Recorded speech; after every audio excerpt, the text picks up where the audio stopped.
روزانہ 2 یا 3 انڈے لازمی کھانے چاہیے اور گوشت کھانا چاہیے۔ پھیکا سالن نہیں بلکہ مرچ مسالہ پورا رکھ کے بہترین سالن بنا کے یہ استعمال کرنا چاہیے۔ کریلے کا سالن ان کے لیے بہت مفید ثابت ہوگا۔ شوگر کا مریض، اس کو جب تلخی ہوتی ہے نا، وہ ٹھنڈی چیزوں کی طرف رغبت رکھتا ہے۔ جو ہی وہ ٹھنڈے مشروبات، ٹھنڈی چیزیں پیتے ہیں نا، تو اس کی تلیوں کی جلن بڑھ جاتی ہے۔ تو یہ ایک بہت بڑی اس کے لیے ایک غلطی ہوتی ہے۔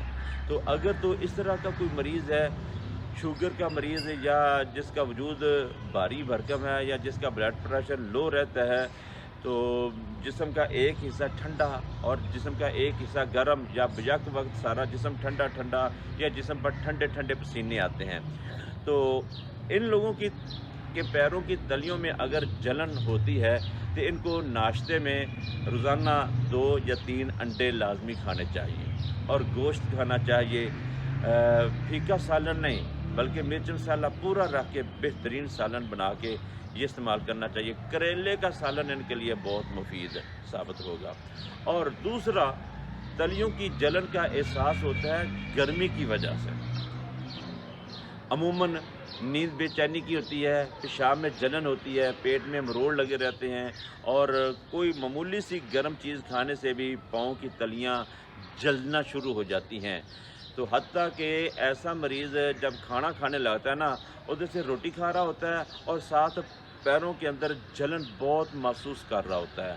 تو اگر تو اس کیٹیگری کا مریض ہے تو اس کو چاہیے کہ 2 یا 3 دن کے لیے روٹی بند کر دے، روٹی کی بجائے ابلے چاول کھائے، دودھ رس لے، کیلے کا ملک شیک استعمال کرے، دودھ والی کھیر بنائے، ڈبل روٹی والی کھیر بنا کر کھائے۔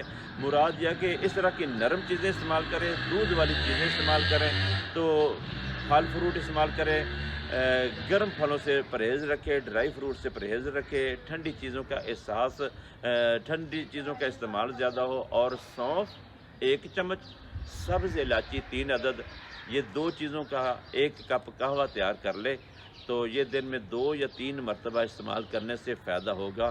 اگر یہ قہوہ مشکل ہو تو سبز الائچی، چھوٹی الائچی، یا تو ویسے چبانا شروع کر دے، وقتاً فوقتاً چباتا رہے، اور اس کے ساتھ وقتاً فوقتاً سونف 1 ٹی سپون منہ میں رکھ لے اور چبانا شروع کر دے، وہ چوستا رہے، چباتا رہے، نگلتا رہے، تو یہ مسلسل استعمال کرنے سے بھی پاؤں کی جو تلیاں ہیں نا، اس کی جلن آہستہ آہستہ ختم ہو جائے گی، اگر تو یہ گرمی کی وجہ سے انشاءاللہ فائدہ۔